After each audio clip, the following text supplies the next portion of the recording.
नमस्कार, मैं रविश कुमार। तो तालाबंदी बढ़ेगी या नहीं बढ़ेगी, इसे लेकर सारी अटकलें समाप्त होती हैं। 1 मई को ही केंद्र सरकार ने बता दिया है कि तालाबंदी बढ़ने जा रही है और इस बार प्रेस रिलीज के जरिए यह सूचना आई है कि 4 मई के बाद से अगले 2 हफ्ते के लिए तालाबंदी बढ़ाई जा रही है। इस दौरान जो रियायतें दी गई हैं अलग अलग सेक्टरों में वो जारी रहेंगी। सफाई और सावधानी की शर्तें पूर्ववत बनी रहेंगी और अब हम सबको आधी मई तक तालाबंदी की शर्तों से गुजरना होगा। 24 मार्च से तालाबंदी इस देश में लागू है। दूसरी बार बढ़ाई गई तो इसकी अंतिम सीमा 3 मई तक रखी गई और अब 4 मई से 2 और हफ्ते के लिए तालाबंदी बढ़ाई जाती है।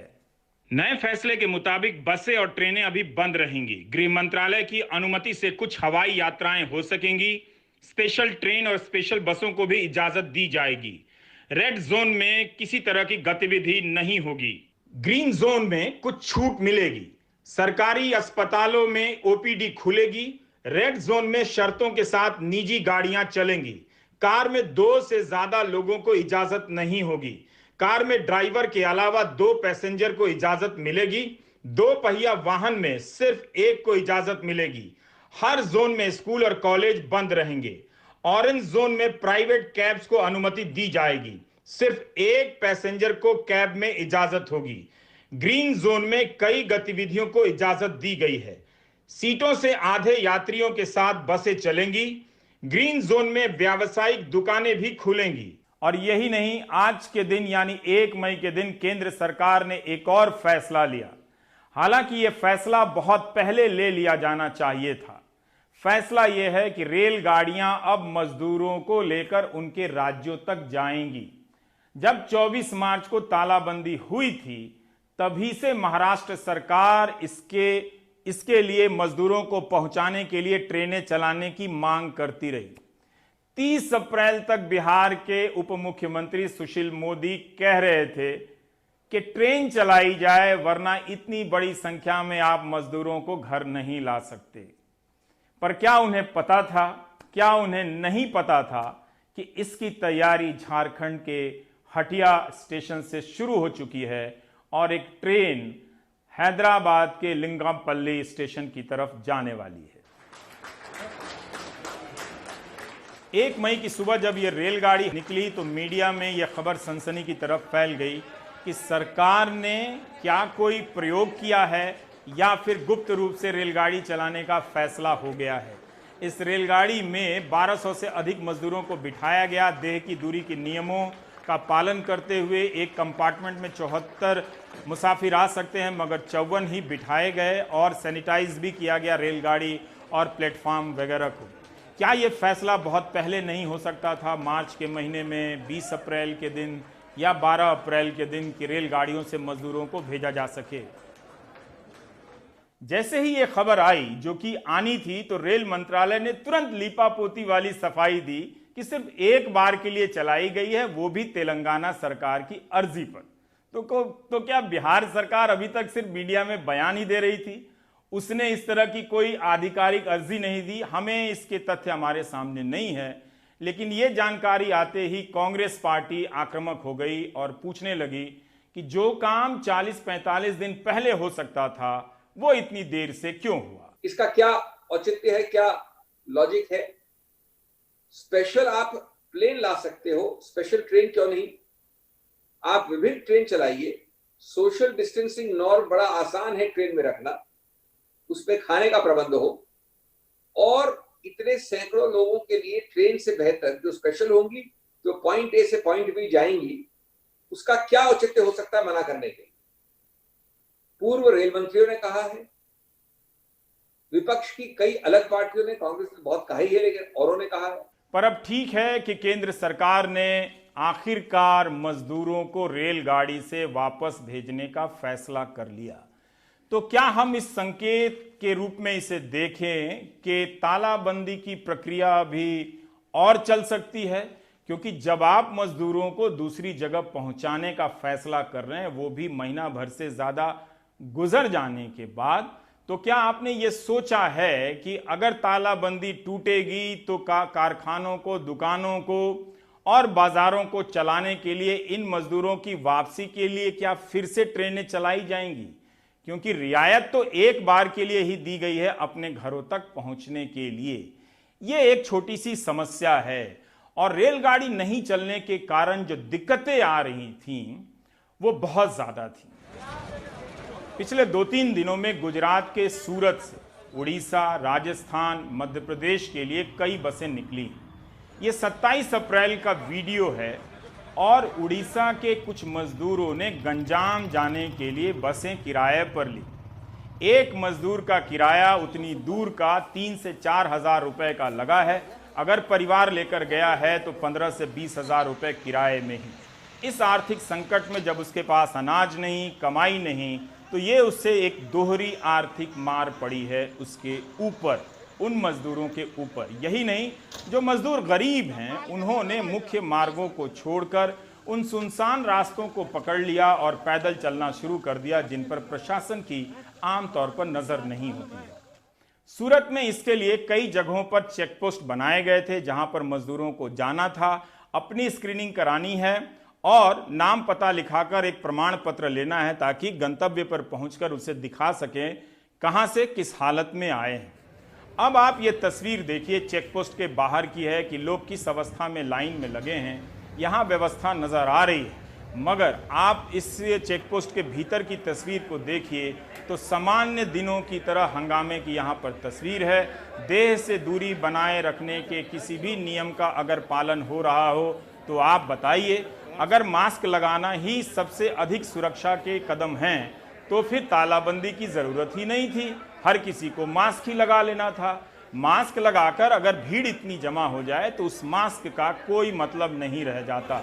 और दूसरी बात, बस के भीतर की तस्वीरें देखिए कि कितनी संकरे जगह पर कितने लोग इन बसों में समाये हुए हैं। एक और बात है जिस पर आपको गौर करना चाहिए कि इन बसों का किराया दिया मजदूरों ने अपनी जेब से, लेकिन बीजेपी की सांसद पार्टी का झंडा दिखाकर इन बसों को रवाना कर रहे हैं।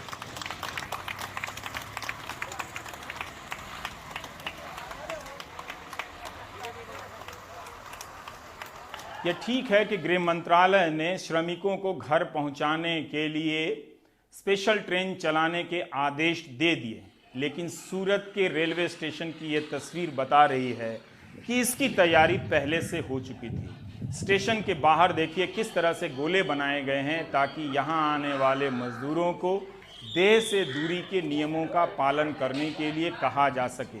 और प्लेटफॉर्म का मुआयना भी किया गया है और इसकी साफ सफाई भी रखी गई है, सैनिटाइज भी किया गया है। तो रेलवे एक तरह से अपनी तैयारियां शुरू कर चुकी थी।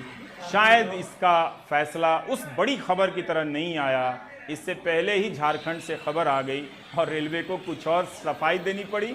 शाम को गृह मंत्रालय को कुछ और फैसला लेना पड़ा।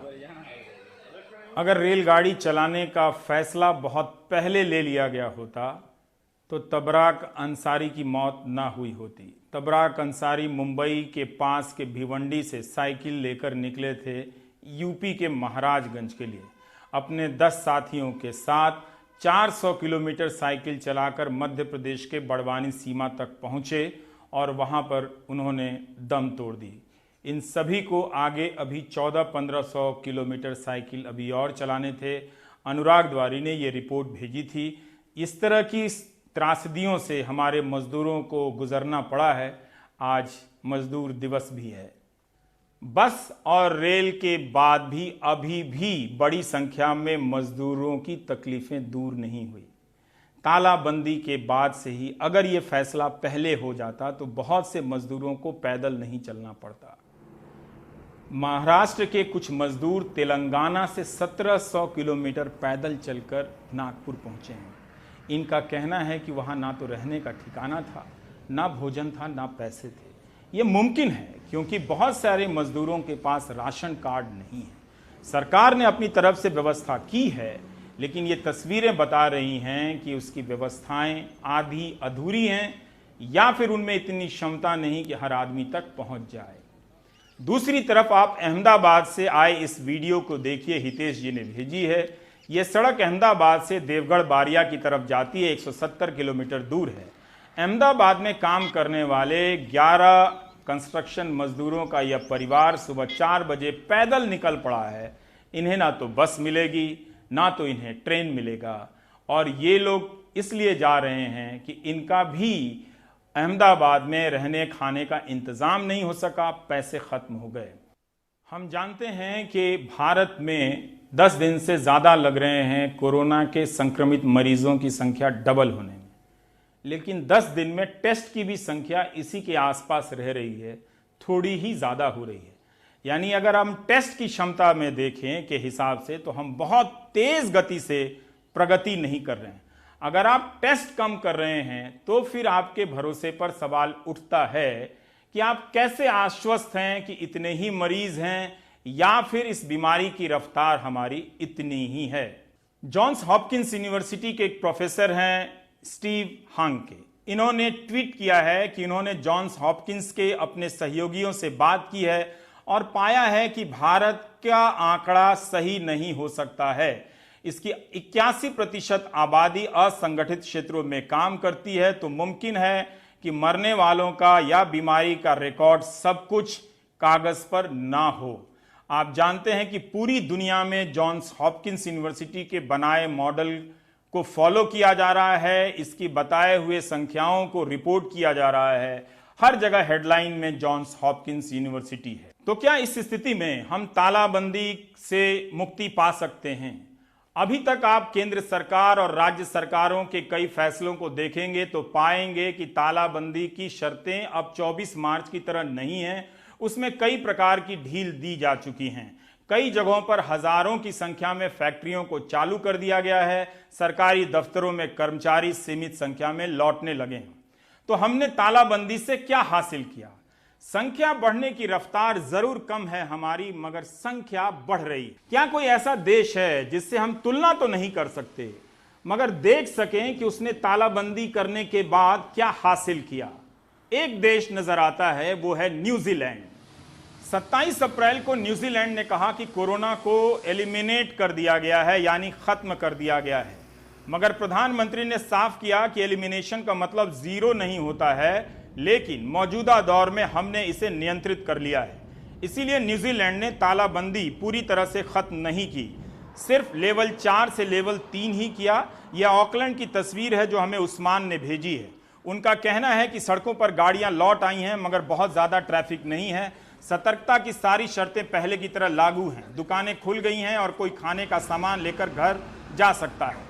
अब दिन वाली यह तस्वीर क्राइस्टचर्च की है। शुभजीत सरकार ने यह वीडियो भेजा है। सड़कों पर गाड़ियां लौट आई हैं, कम छात्रों की संख्या के साथ स्कूल खोल दिए गए हैं, फैक्ट्रियों में काम शुरू हो गए हैं, लोगों को घर से ही काम करने के लिए कहा जा रहा है। 10 लोग शादी या अंतिम संस्कार में शामिल हो सकते हैं। न्यूजीलैंड की स्वास्थ्य महानिदेशक एशले ब्लूमफील्ड ने कहा है कि संक्रमित मरीजों की कम संख्या से हमें यह भरोसा हो रहा है कि हमने लक्ष्य को पा लिया है। जीरो तो नहीं हुआ है, लेकिन हमें अब पता है कि नए केस कहां से आ रहे हैं। प्रधानमंत्री जसिंडा आर्डन ने कहा है कि कोरोना वायरस फिलहाल मिट गया है, लेकिन हम सभी को सतर्क रहना होगा। न्यूजीलैंड में अभी तक 1474 केस सामने आए, जिसमें से 1229 ठीक हो गए और मरने वालों की संख्या मात्र 19 ही रही। न्यूजीलैंड में क्राइस्टचर्च बोल के एक छोटा सा शहर से बोल रहा हूँ। जैसे कि आप देख सकते हैं कि हमारे यहाँ सिचुएशन बहुत ही नॉर्मल हो चुका है। हम लोग का अभी तक यहाँ पे अलर्ट लेवल 4 में था, जिसका मतलब था कंप्लीट लॉकडाउन। वो आज से उठ गया है, तो हम लोग अभी अलर्ट लेवल 3 में आ चुका है। हम लोग का यहाँ टेस्टिंग बहुत ज़्यादा हो रहा है। कल तक 1,26,000 टेस्ट हो चुका था और हमारा पॉपुलेशन है 45 लाख। पर कैपिटा के हिसाब से बहुत ही हाई है और वो वर्ल्ड में हाईएस्ट है। लकीली हम लोग का यहाँ पे सिचुएशन लगभग कोरोना मुक्त हो चुके हैं। कम्प्लीटली इरेडिकेट नहीं हुआ है, बट लगभग हम लोग ठीक हो चुके हैं। जैसे कि आप देख सकते हैं कि बर्गर किंग फूड पिकअप में गाड़ी का इतना लाइन है। देखिए, ये वक्त वो वक्त नहीं है जब किसी की धर्म, जाति या कोई भी कुछ भी देखा जाए। क्योंकि कोविड-19 एक ऐसी बीमारी है जो धर्म देख के नहीं आएगी। कोई भी धर्म का आदमी हो, प्लीज़ धर्म मत देखो, हेल्प करो जितनी आप एक दूसरे की कर सकते हो। यही हमने न्यूजीलैंड में किया है। हमने कोई नेशनैलिटी नहीं देखी, हमने किसी का धर्म नहीं देखा, किसी की जाति नहीं देखी। जो जिसकी हेल्प कर सकता था सब ने हेल्प करी है। आप लोग एक दूसरे की मदद करेंगे तो आप लोग कोविड-19 को हरा पाएंगे। हम सब मिलकर कोविड-19 को हरा पाएंगे। अब एक दूसरा देश है ताइवान। ताइवान ने तालाबंदी का सहारा नहीं लिया, लेकिन उसने बाकी अपने नियमों को सख्त कर दिया। जिस ताइवान के बारे में कहा गया था कि चीन के नजदीक होने के कारण कोविड-19 से सबसे बुरी तरह से यह दूसरा देश होगा जो प्रभावित होगा, मगर ताइवान अपने उपायों से मस्त है, बगैर तालाबंदी किए हुए। ताइवान में अप्रैल के महीने में 5 दिन ऐसे रहे जब कोई केस नहीं आया। मार्च में भी 2 दिनों तक कोई केस नहीं आया। ताइवान में सिर्फ 6 लोगों की मौत हुई है और संक्रमित लोगों की संख्या 429 के आसपास ही रही। ताइवान के स्वास्थ्य मंत्री ने कहा है कि जुलाई के अंत तक कोरोना वायरस अंत भी हो सकता है। ताइवान ने 31 दिसंबर से ही कदम उठाने शुरू कर दिए और बगैर तालाबंदी के उसने ये लक्ष्य हासिल कर लिया। शुरू से ही ताइवान फैसले लेने लगा था। चीन के वुहान से हर हफ्ते दर्जनों फ्लाइट आती थी। इसके बाद भी ताइवान ने संक्रमण पर काबू पाया है। यहाँ शर्तें तो लागू हैं मगर जिंदगी चालू है। और ताइवान में बड़ी संख्या में भारत के छात्र भी रहते हैं। उन्होंने अपने अनुभव हम भारतीयों के लिए भेजे हैं ताकि हम सीख सकें कि हम ताइवान के मॉडल से क्या कुछ ले सकते हैं। मेरे कॉलेज में क्लास में जाने से पहले मुझे टेम्परेचर देना पड़ता है। क्लास में मैं हर दिन जहाँ बैठता हूँ सेम प्लेस पे मुझे बैठना पड़ता है। हर बच्चा अल्टरनेट सीट पे बैठता है, यानी 1 मीटर होने चाहिए मिनिमम डिस्टेंस। और आप जगह चेंज नहीं कर सकते, हर दिन सेम प्लेस पे बैठेंगे। आप अगर बस में चढ़ते हैं तो बस में विदाउट मास्क नहीं चढ़ सकते। अगर आप चढ़ते हैं तो फ़ाइन देना पड़ेगा। फ़ाइन भी बहुत तगड़ा फ़ाइन है यहाँ पे फ़ाइन करीबन है 60,000 NTD। It's means Indian approx 1.2 lakh and starting है वो, स्टार्टिंग पॉइंट है। हाँ, और पब्लिक प्लेस पे भी विदाउट मास्क नहीं जा सकते हैं। इवन हम कैंटीन में जाते हैं तो हमारी टेम्परेचर ली जाती है और फिर टेम्परेचर लेने के बाद हमें ये मार्क दिया जाता है। तेरे पास है क्या मार्क? हाँ, मेरा भी है। ओके, यहाँ पे देख सकते हैं, मार्क दिया जाता है। ये इस मार्क का मतलब ओके, ये बंदा जा सकता है, क्लास में भी जा सकता है एंड कैंटीन में भी जा सकता है। यहाँ लोग सुनते हैं, काम भी करते हैं, क्योंकि ये डिसीज़ है, नॉट लाइक कोई पॉलिसी आया मेरे किसको, क्योंकि डिसीज़ आया खुद को अफेक्ट होता है। अगर खुद आदमी ठीक है तो वहाँ पे 90% तक का काम हो जाता है इजीली, अप्रॉक्सीमेटली 90 तक हो जाता है। एंड ताइवान ने जनवरी स्टार्टिंग से ही यहाँ सिचुएशन संभालना स्टार्ट कर लिया है। एंड ऐसे भी नहीं था कि अभी ये सिचुएशन आ गया, मास्क नहीं मिल रहा, सैनिटाइज़र नहीं मिल रहा, ऐसा नहीं है। और रूल्स पे हर टाइम इमीडिएटली रिफ्रेश किया जाता है, रिव्यू किया जाता है क्या हो रहा है। एंड मास्क भी ना हर पर्सन को लाइक इतना दिन के लिए, लाइक फॉर एग्जांपल 1 वीक या 2 वीक्स के लिए 9 डेज के लिए 14 मास्क 14 मास्क ऐसे दिया जाता है। और सस्ता भी है, ऐसे जैसे जो प्राइस में नहीं सेल किया जा सकता। यहाँ पे वॉशरूम्स में पोस्टर्स लगे हुए हैं कि आपको हाथ कैसे धुलने हैं। सारे स्टेप्स 1 बाय 1 आपको बताए गए हैं। इसके अलावा आप कभी भी अगर छुट्टियों में घूमने जाते हो तो आपको इसका लेखा जोखा अपने यूनिवर्सिटी स्टाफ को बताना होता है। वो उसके बाद वो चेक करते हैं कि अगर आप किसी ऐसे एरिया में गए हो जहाँ पे रिसेंटली ताइवान में कोविड-19 के केसेस मिले हैं तो आपको तुरंत हॉस्टल फैसिलिटीज़ में क्वारंटाइन किया जाता है 14 दिनों के लिए। और अगर कोई बच्चे को डर है, वो बहुत ज़्यादा डरा हुआ है, कोविड-19 दुनिया में इस हिसाब से फैल रहा है, तो उसके लिए लाइव क्लासेस की व्यवस्था की गई है। हर रोज़ जब हम जो लोग यूनिवर्सिटी जाके क्लास लेना चाहते हैं, जब क्लास लेते हैं उसी वक्त टीचर लाइव होती है, उस बच्चे को भी पढ़ाती है जो घर से पढ़ना चाहता है। और इस बीच 3 मई को कोविड-19 से लड़ने वाले योद्धाओं और देशवासियों का हौसला बढ़ाने के लिए नौसेना समुद्र में एक फॉर्मेशन बनाएगी। आसमान में वायुसेना उड़ान भरेगी और सेना के बैंड अस्पतालों में जगह जगह पर संगीत बजाएंगे ताकि लोगों का हौसला बढ़े। On behalf of the defense services,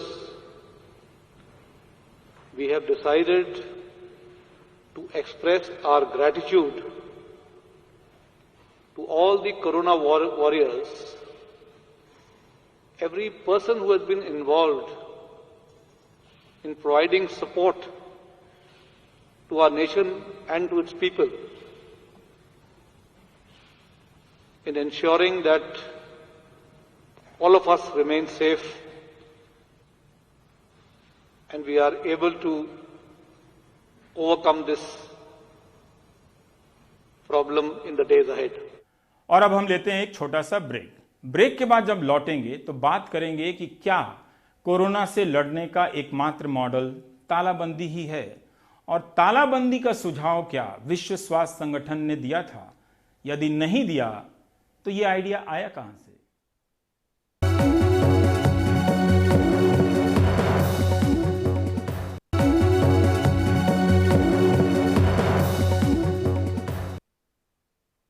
तो आपने देखा कि हमारे पास तालाबंदी को लेकर एक मॉडल है न्यूजीलैंड का और एक मॉडल है ताइवान का, जिसने तालाबंदी नहीं की मगर बीमारी को कंट्रोल किया। न्यूजीलैंड ने तालाबंदी की और बीमारी को कंट्रोल किया और वहां एक लेवल से घटाकर दूसरे लेवल तक न्यूजीलैंड ले आया है। पर क्या इसका सुझाव विश्व स्वास्थ्य संगठन की तरफ से आया था? हम सब के दिमाग में पैंडेमिक शब्द आ गया है, जो 11 मार्च को विश्व स्वास्थ्य संगठन ने कहा था कि कोविड-19 को महामारी कह सकते हैं, लेकिन हमारे दिमाग में यह बात ऐसे पहुंची कि उस दिन इसे महामारी घोषित की गई थी, जबकि विश्व स्वास्थ्य संगठन की डिक्शनरी में, उसकी नियमावली में सबसे बड़ा अलार्म जो चेतावनी है वो 30 जनवरी को जारी की गई थी। Public health emergency of international concern, 194 देशों को यह चेतावनी जारी की गई थी और विश्व स्वास्थ्य संगठन WHO की नियमावली में इससे बड़ी कोई चेतावनी नहीं है। तो जवाबदेही के हर प्रश्न को 11 मार्च से नहीं 30 जनवरी से शुरू करना चाहिए कि हमने 30 जनवरी को जब health emergency of international concern की घोषणा हुई उसके बाद से क्या किया। हमने WHO की चीफ साइंटिस्ट सौम्या स्वामीनाथन से पहले बात की थी, उनकी बातचीत का कुछ हिस्सा रह गया था जो आज हम दिखाना चाहते हैं। हमने 2-3 सवाल पूछे थे कि तालाबंदी का फैसला क्या विश्व स्वास्थ्य संगठन का था, क्या उसकी निर्देशिकाओं में, गाइडलाइंस में तालाबंदी है, और दूसरा चीन को लेकर WHO पर जो आरोप लगते हैं उसके बारे में WHO का क्या कहना है। तो कोई समझ है कि इस संख्या के बाद हमें तालाबंदी हटा लेनी चाहिए, क्योंकि आपने जो क्वारंटीन की गाइडलाइन दी है उसमें पॉपुलेशन लॉकडाउन की बात नहीं है। WHO ने कभी लॉकडाउन की बात नहीं करी थी। उन्होंने सारे मेजर्स बताए थे, जैसे फिजिकल डिस्टेंसिंग वगैरह और बाकी पब्लिक हेल्थ मेजर्स, जिससे ये diagnosis, detection, isolation, quarantine, contacts का क्वारंटीन, तो यही सारे जो मेजर्स थे। पर कई देशों ने इससे भी ज़्यादा कठोर तरह के मेजर्स यूज़ किए, लॉकडाउन वगैरह कई देशों में हम देख रहे हैं। तो अब बाहर निकलने का जो तरीका है वो जो है, it has to be slow and measured approach, और उसको मेरे ख्याल से देखते हुए, एक एक स्टेप को देखते हुए, समझते हुए अगला स्टेप लेना चाहिए। शुरू में आपने चीन को लेकर बड़ी अच्छी बातें कही, लेकिन चीन को लेकर बहुत कंट्रोवर्सी है कि WHO काफी नरम रहा चीन को लेकर, बहुत भरोसा करता रहा चीन पर, और इसी की वजह से आपने दुनिया को अलर्ट मैसेज देने में देरी कर दी। जैसे मैंने आपको बताया, WHO जो है वो हर देश के साथ सेम व्यवहार करता है और सेम रिलेशनशिप रखता है। हमारे 194 देश हैं जो मिलकर, इनको मेंबर स्टेट्स कहते हैं, WHO को चलाते हैं। हम तो सिर्फ सेक्रेटेरिएट हैं, ये देश ही हमें चलाते हैं और हमें नियम वगैरह बनाते हैं। तो जैसे उन्होंने बताया, चीन ने 31 दिसंबर को, 1 जनवरी को हमने इमरजेंसी टीम अपना ऑपरेट कर दिया था और 5 तारीख से जो न्यूज़ अपडेट्स हैं वो देने लगे थे। और 14 जनवरी को हमने ये भी कहा था कि ये एक ह्यूमन बीइंग से दूसरे ह्यूमन टू ह्यूमन ट्रांसमिशन, मनुष्य से मनुष्य, क्योंकि पहले जानवर से मनुष्य में आया, फिर जल्दी पता लग गया कि मनुष्य से मनुष्य में ये फैल सकता है और पर उसमें सावधानी आप रहे। ये भी कह रहे थे कि पहले आपने कहा कि नहीं ह्यूमन टू ह्यूमन नहीं है, फिर कहा कि ह्यूमन टू ह्यूमन है, फिर आपने कहा कि इमरजेंसी लगाते हैं, हेल्थ इमरजेंसी है 30 जनवरी को, लेकिन उसके पहले फिर बहुत आगे जाकर कहते हैं कि ट्रैवल पे बैन नहीं लगाना चाहिए। तो इस तरह का कंफ्यूजिंग सिग्नल WHO की तरफ से गया। पेंडेमिक 11 मार्च को घोषित करने में आपने बहुत देर की। एक डेट मैं आपको याद दिलाना चाहूंगी और वो है 30 जनवरी, जिस दिन WHO को सबसे ऊंचा जो इमरजेंसी है वो है public health emergency of international concern. और आज तक 70 साल के इतिहास में सिर्फ 6 बार ये पब्लिक हेल्थ इमरजेंसी बुलाया गया है। जैसे H1N1 में हुआ था, जीका में हुआ था और एबोला में हुआ था। तो वो 30 जनवरी को जब सिर्फ 80 पेशेंट चाइना के बाहर मिले थे, एक भी मौत नहीं हुई थी। इंडिया में उसी दिन एक पहला पेशेंट मिला था केरल में। तो 30 जनवरी को ही वो सबसे हाईएस्ट लेवल ऑफ इमरजेंसी हमने बोल दिया था। पैंडेमिक जो होती है वो सिर्फ इन्फ्लुएंजा के लिए इससे पहले वो शब्द इस्तेमाल किया गया है। तो 30 जनवरी को पूरी दुनिया को बता दिया था कि इससे ज्यादा बड़ी इमरजेंसी नहीं हो सकती, सब सावधान हो जाएं, पूरा अपना एक्टिवेट मैं करें। एक रोकना चाहता हूं आपको, क्योंकि हम ये समझते हैं साधारण, मैं खासकर मैं भी इसमें ये समझता हूं कि 11 मार्च को आपने पेंडेमिक की घोषणा की थी, ये ज्यादा बड़ा अलार्म था 30 जनवरी की तुलना में। लेकिन आप ये कह रही हैं कि 30 जनवरी वाला ज्यादा बड़ा अलार्म था 11 मार्च की तुलना में। इंटरनेशनल हेल्थ रेगुलेशंस जो 2005 ने सब देशों ने मिलकर बनाया और उन्होंने कहा कि हम अब ये रेगुलेशन को हम यूज करेंगे जब कोई भी इमरजेंसी होगा, उसके प्रति ये सब जो public health emergency of international concern होता है वो सबसे ऊंचा होता है। कभी पैंडेमिक की बात नहीं करी ये देशों ने मिलकर। पैंडेमिक जैसे मैंने कहा, इससे पहले पूरे इतिहास में सिर्फ इन्फ्लुएंजा के लिए ये शब्द यूज किया गया। ये पहली बार ऐसा है कि और किसी बीमारी के लिए पैंडेमिक शब्द यूज हो रहा है। तो इस वजह से मैं सोचती हूँ कि 30 जनवरी को दुनिया को पूरी इमरजेंसी की घोषणा कर दी थी और उसके साथ ही सारी बातें भी बताई थी। ये तथ्य को हम इग्नोर कर रहे हैं कि चीन में जो डॉक्टर ली थे जिन्होंने पहली बार बताई कि ये वायरस हो सकता है, तो ऐसे विसिल ब्लोअर की आवाज़ दबाई गई, बाद में उनका निधन भी कोरोना से ही हुआ। हाँ, ये ज़रूर बहुत अफसोस की बात है कि शुरू में जो डॉक्टर वहाँ पे बोल रहे थे उनकी बात सुनी नहीं गई। हो सकता है कि कुछ हफ्ते उससे गेन हो जाते, तो उसकी तो अफसोस की ही बात है वो। एक बहुत अगर आप इसमें कुछ मदद कर सकें इस सवाल के जवाब में, कि भारत में कई तरह के स्टिग्मा हैं। जैसे कोई नर्स मोहल्ले में जा रही है अस्पताल से लौट के, तो लोगों को लगता है कि उससे फैल जाएगा, तो उस पर लोग हमला कर दे रहे हैं। कोई किसी का निधन हो गया है, अंतिम संस्कार के लिए गांव वाले जमीन नहीं दे रहे हैं, तो डेड बॉडी को लेकर या जो ह्यूमन बॉडी है जो चलता फिरता है, कई तरह के ऐसे कि छू देने से स्टिग्मा एक तरह से फैला हुआ है।